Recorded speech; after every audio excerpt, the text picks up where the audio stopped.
Good morning student, मैं Amritesh sir Keshav classes में एक बार फिर से स्वागत करता हूं। आज क्लास 10 के अध्याय 2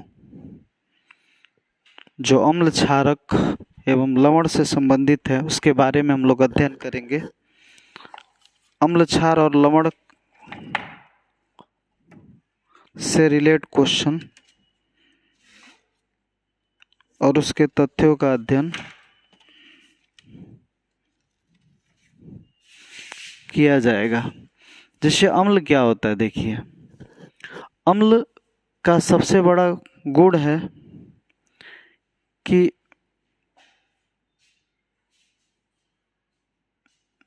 अम्ल एसिड ये स्वाद में क्या होता है, खट्टा होता है।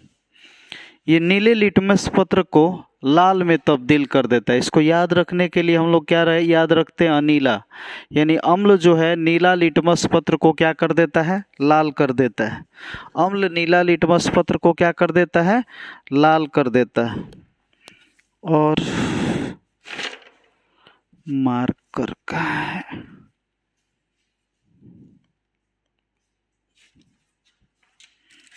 अम्ल नीला लिटमस पत्र को क्या कर देता है, लाल कर देता है।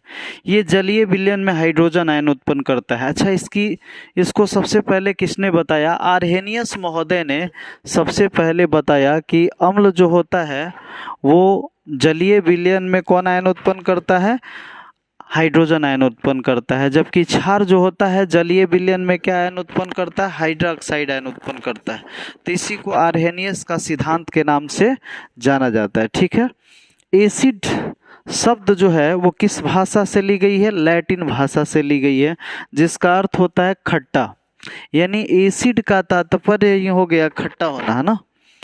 तो उसके बाद होता है संबंध प्रबल अम्ल। क्या होता है, तो प्रबल अम्ल का मतलब होता है, प्रबल अम्ल का मतलब होता है ऐसा अम्ल जो जलीय विलयन में, यानी अम्ल जब जलीय विलयन में जाता है और ज़्यादा मात्रा में हाइड्रोजन आयन उत्पन्न करता है तो ऐसे अम्ल को हम क्या कहते हैं, ऐसे अम्ल को हम लोग प्रबल अम्ल के नाम से जानते हैं। यानी वैसा अम्ल जो जलीय विलयन में हाइड्रोजन आयन अधिक मात्रा में उत्पन्न करता है तो उसे हम क्या कहते हैं, उसे हम प्रबल अम्ल कहते हैं। जैसे HCl हो गया, H2SO4 हो गया, HNO3 हो गया। दूसरा हो जाता है आपका दुर्बल अम्ल। दुर्बल अम्ल का मतलब क्या होता है, ऐसा अम्ल जो जलीय विलयन में आंशिक रूप से हाइड्रोजन आयन उत्पन्न करता है। क्या, आंशिक रूप से हाइड्रोजन आयन उत्पन्न करता है तो ऐसे विलयन को हम क्या कहते हैं, ऐसे अम्ल को दुर्बल अम्ल के नाम से जानते हैं। जैसे CH3COOH लैक्टिक अम्ल हो गया, ऑक्जेलिक अम्ल हो गया, ये सब एसिटिक अम्ल हो गया, ये सब दुर्बल अम्ल होते हैं जो जल में आंशिक रूप से हाइड्रोजन आयन उत्पन्न करते हैं। अगला हो जाता है सांद्र अम्ल।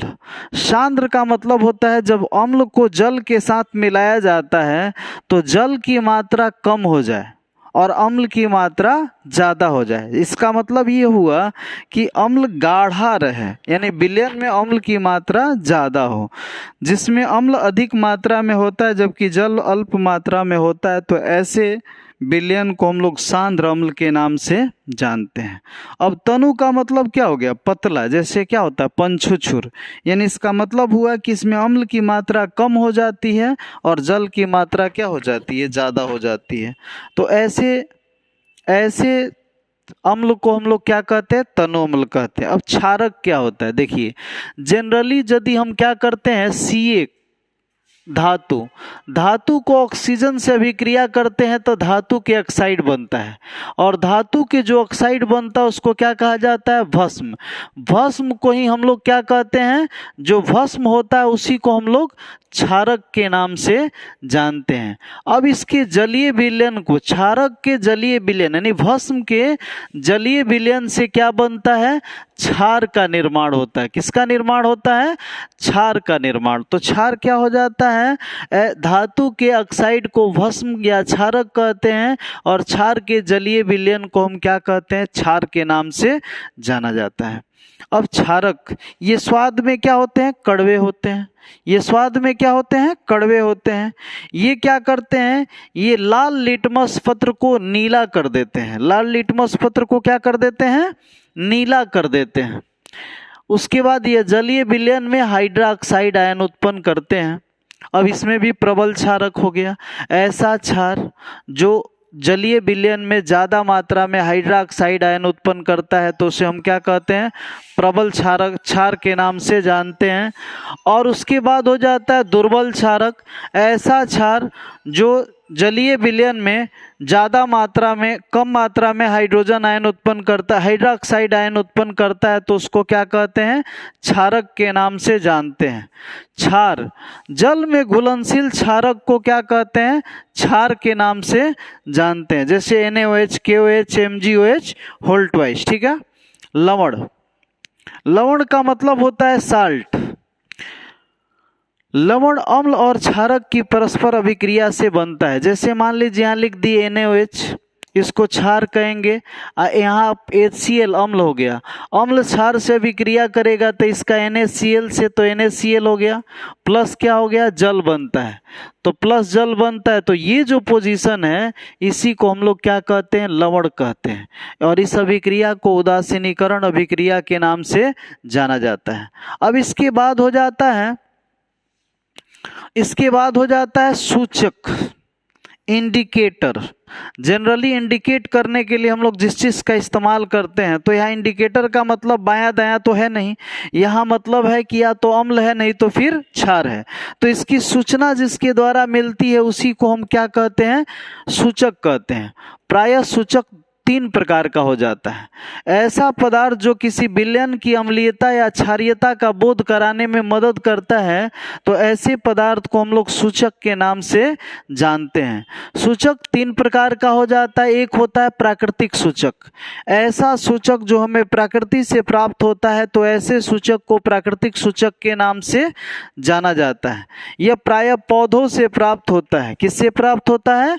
पौधों से प्राप्त होता है। जैसे लिटमस पत्र किससे? लाइकेन के पौधे से प्राप्त होता है। ये कहीं पे भी जीएस में मिल जाएगा कि लिटमस पत्र किससे प्राप्त होता है? लाइकेन के पौधे से प्राप्त होता है। लाल पत्ता गोभी है ना, ये सब क्या हो गया?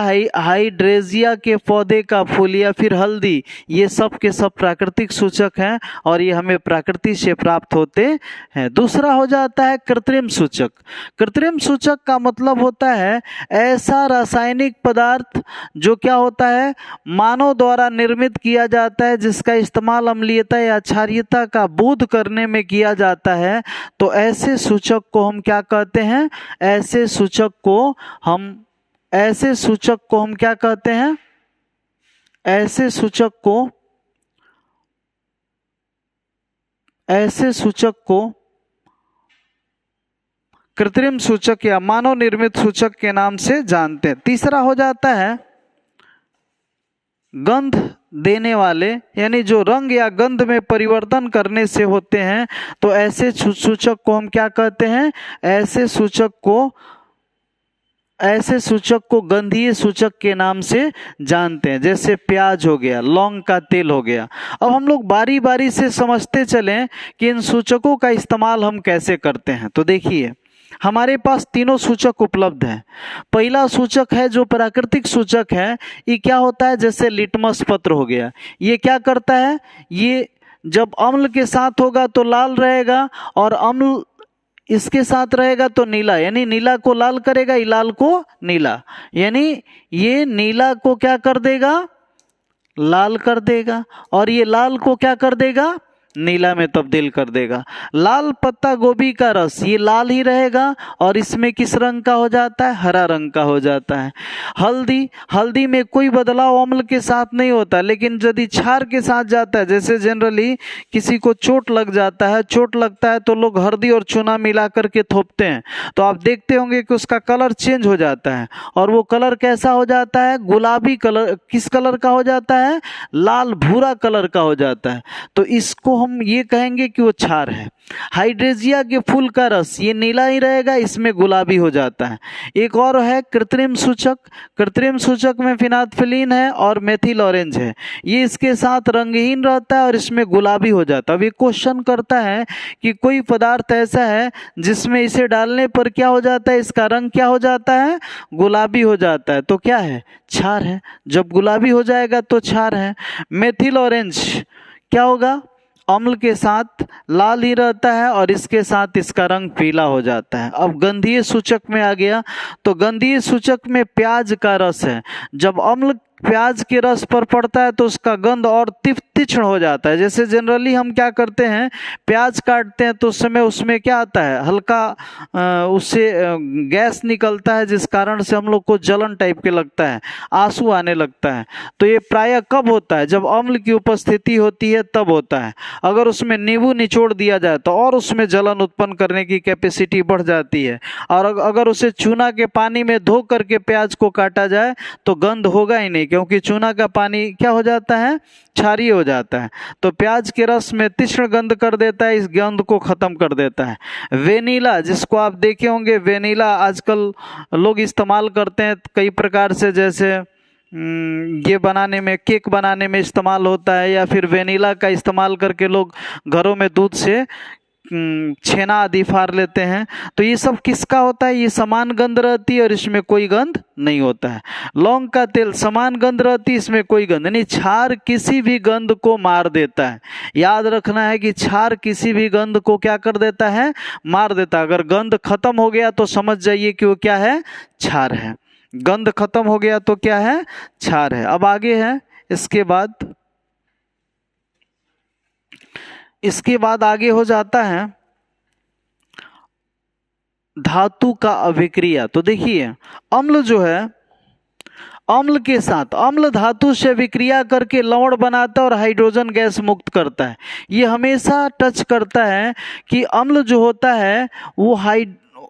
होता है वो धातु से विक्रिया करके कौन पदार्थ को विस्थापित करता है, तो कौन विस्थापित करता है, हाइड्रोजन को विस्थापित करता है। अब यहाँ से 2-3 क्वेश्चन और बन जाता है कि अम्ल और क्षार में क्या अंतर है, अम्ल और क्षार में क्या अंतर है। तो पहला लिखल जी कि अम्ल क्या है, अम्ल स्वाद में खट्टा होता है, क्षार स्वाद में कड़वा होता है। अम्ल का पीएच मान 7 से कम होता है, क्षार का पीएच मान 7 से अधिक होता है।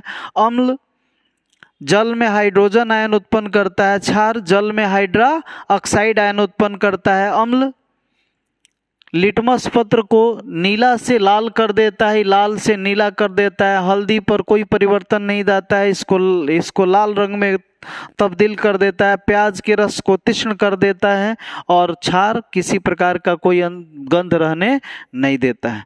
तो इस तरह से आगे बढ़ते बढ़ते खत्म एक हो जाता है। पॉप टेस्ट क्या होता है, हाइड्रोजन गैस कहीं पे उपस्थित होता है तो उसमें एक परख होती है कि जब जलती हुई मोमबत्ती आदि को लेते हैं तो फट फट सी आवाज़ आती है। इसी फट फट की आवाज़ के कारण इसको पॉप की ध्वनि कहा जाता है और इस टेस्ट को पॉप टेस्ट के नाम से जाना जाता है। अब देखिए, धातु के कार्बोनेट तथा धातु के बाइकार्बोनेट के साथ अम्ल की अभिक्रिया क्या होती है। तो धातु के कार्बोनेट, जैसे मान लीजिए यहाँ लिख दिए CaCO3 और एक हो गया अम्ल H2SO4, और इससे अभिक्रिया करेगा। तो इतना ध्यान रखिए कि इससे अभिक्रिया करेगा तो CaSO4 बन गया, प्लस कार्बन डाइऑक्साइड बनेगा ही बनेगा, प्लस जल बनेगा ही बनेगा। यानी ये 2 चीज बनेगा ही बनेगा, उसके बाद इसका शुरू वाला इसके लास्ट वाला से हो जाएगा। यानी यूँ पूछे कि धातु के कार्बोनेट या धातु के बाइकार्बोनेट से अभिक्रिया करके अम्ल क्या बनाता है, कौन गैस बनाता है, तो निश्चिंत हो जाइए कि उसमें कार्बन डाइऑक्साइड गैस ही बनता है, इसके अतिरिक्त और कोई गैस बनता नहीं है। ठीक है।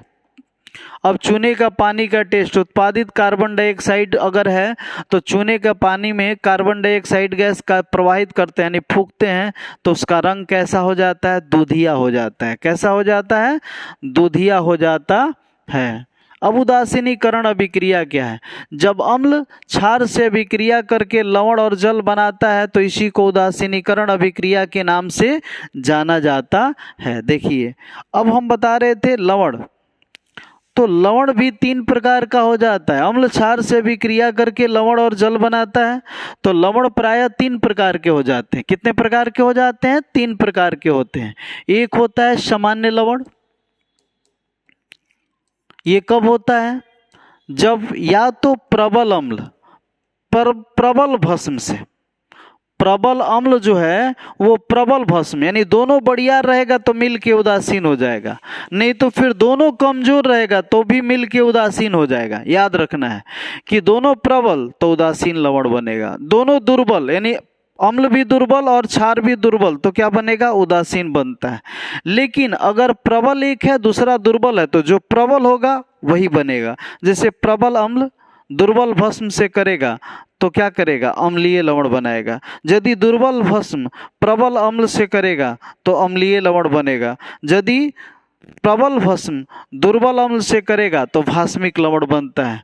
तो ये हो गया, देखिए प्रबल अम्ल, दुर्बल से तो अम्ल प्रबल है तो अम्लीय लवण बना, दुर्बल प्रबल क्षारक से तो प्रबल ही है तो क्षारीय लवण बना, दोनों प्रबल तो उदासीन बन गया और दोनों दुर्बल तो क्या हो गया? उदासीन बन जाता है।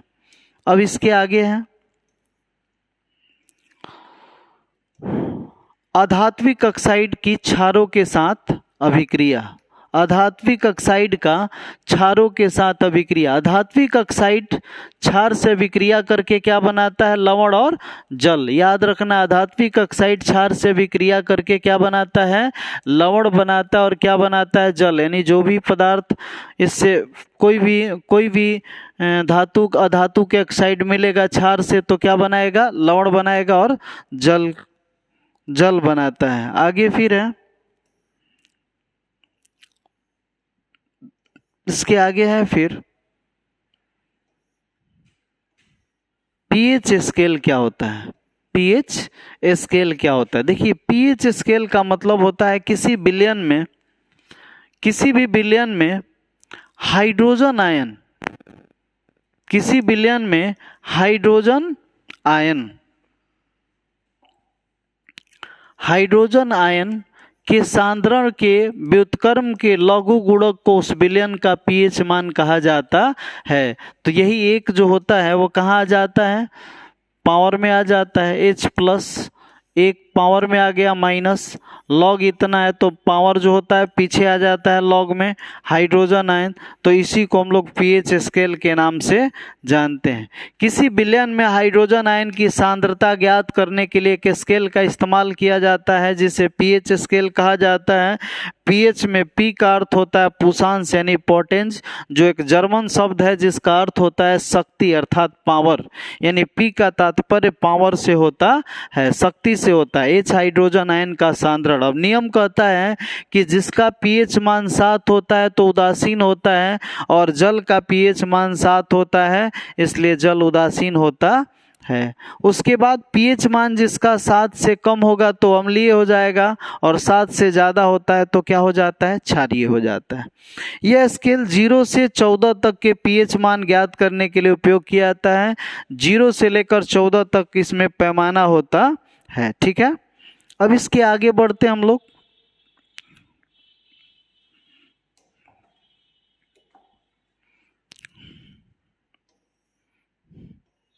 दैनिक जीवन में पीएच स्केल का महत्व क्या है? देखिए दैनिक जीवन में पीएच स्केल का महत्व क्या है? पौधे और पशु पीएच के प्रति संवेदनशील होते हैं। कैसे? हमारा शरीर का पीएच मान 7 से 7.8 के बीच होता है, तभी हम सही से काम करते हैं। अगर हमारा शरीर का पीएच मान 7 से कम होता है इसका मतलब अम्ल की मात्रा शरीर में बढ़ जाती है, हमें जलन, कब्ज, ऐंठन आदि की स्थिति पैदा हो जाती है, अपच का शिकार हो जाते हैं।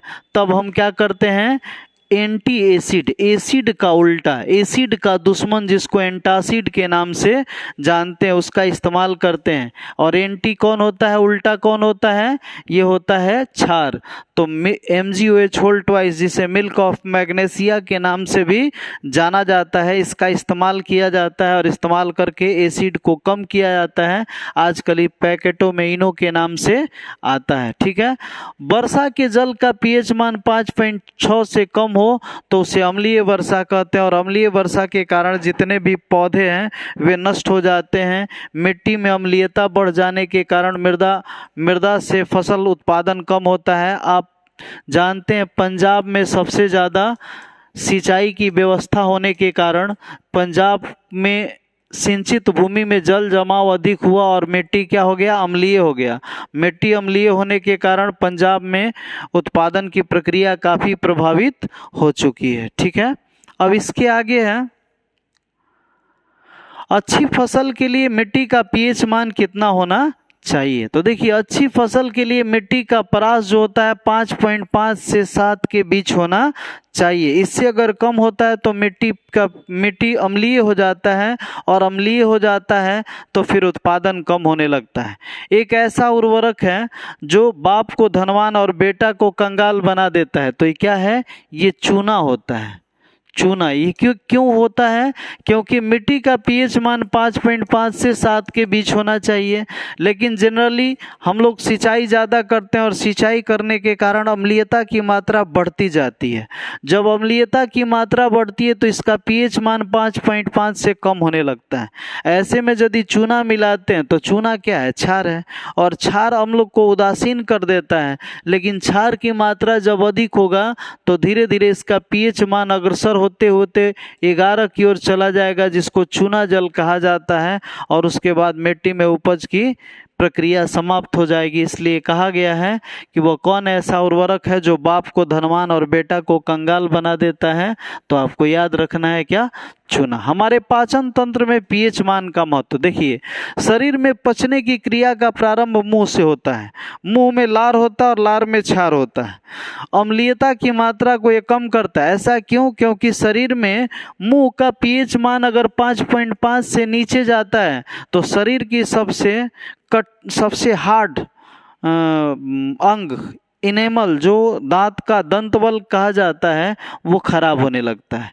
ऐसी परिस्थिति में हम क्या करते हैं, जो दातुन करते हैं, दातुन में क्या होता है, क्षार होता है।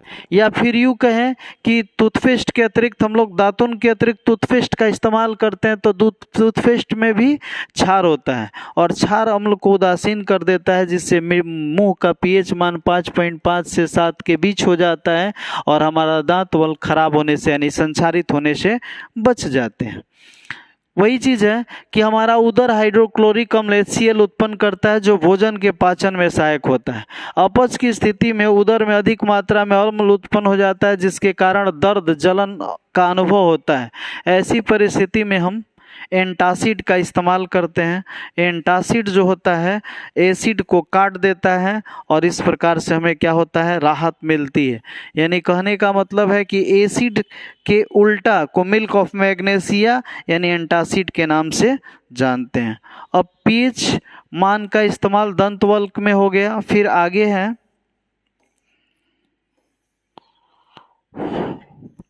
पशुओं एवं पौधों में प्रकृति में संतुलन कैसे होता है। तो देखिए, ज़्यादातर एक ऐसा नेटल का पौधा होता है जिसमें डंक होती है, और डंक में फार्मिक अम्ल यानी मेथेनोइक अम्ल की उपस्थिति होती है। जब भी किसी व्यक्ति के शरीर पर यह टच करता है तो टच करने के तुरंत बाद उससे मेथेनोइक अम्ल शरीर में प्रवेश करता है, जिससे लोगों को खुजली हो जाता है, ककुलाहट की समस्याएं आ जाती है। ऐसे में उसके नज़दीक में ही कहीं देखने पर एक डॉग का पौधा होता है, और डॉग का पौधा में क्या होता है, उसकी पत्तियां क्षारीय होती है। जब ही हम ऐसे जगहों पर जहां पर नेटल के पौधा टच किया हुआ है उसे लगाते हैं, तो लगाने के उपरांत क्या होता है, अम्ल क्षार से अभिक्रिया करता है, उसे उदासीन कर देता है, और इस प्रकार हमारा खुजली की समस्या समाप्त हो जाती है। खुजली की समस्या क्या हो जाती है, समाप्त होती है। यानी पशु और पौधों द्वारा उत्पन्न रसायन से ही आत्मरक्षा हो जाती है। अब आगे है, अब हम लोग इस्तेमाल करना जानेंगे क्या, लवण का। लवण प्रायः ऐसे लवण है जिनका दैनिक जीवन में हम ज़्यादा इस्तेमाल करते हैं। उसमें क्या है, साधारण नमक हो जाता है, बेकिंग पाउडर हो जाता है। बेकिंग पाउडर के बाद कुछ ऐसे है, कास्टिक सोडा हो जाता है, प्लास्टर ऑफ पेरिस हो जाता है और विरंजक चूर्ण हो जाता है, जिसका दैनिक जीवन में इस्तेमाल होता है। और इन सब चीज़ों को अगले एपिसोड में वर्णन किया जाएगा। Thank you for watching my video.